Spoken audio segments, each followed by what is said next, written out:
Cycle চালিয়ে Annapurna base ক্যাম্পে পৌঁছে গিয়েছিলেন তারকেশ্বরের মেয়ে ঐন্দ্রিলা আঢ্য।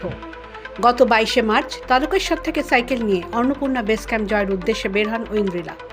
গত 17ই এপ্রিল প্রথমে মাউন্ট মাছাপুছা বেস ক্যাম্প জয় এবং পরদিন 18ই এপ্রিল অন্নপূর্ণা বেস ক্যাম্প জয় করেন ঐন্দ্রিলা।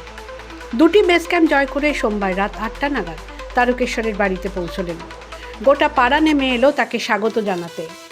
রাতেই তারকেশ্বর মন্দিরে পুজো দিতে যান তিনি।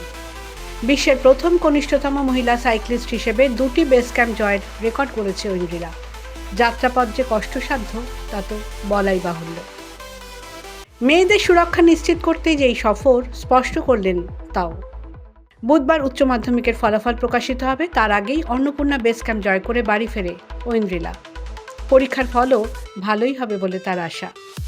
মেয়ের সাফল্যে দারুণ খুশি মা রুমা আঢ্য। 4130 মিটার উচ্চতায় অন্নপূর্ণা বেস ক্যাম্প ছুঁয়ে মেয়ে ঘরে ফিরতেই আনন্দের বান ডাকে পরিবারে। তাতে সামিল হন পড়শিরাও।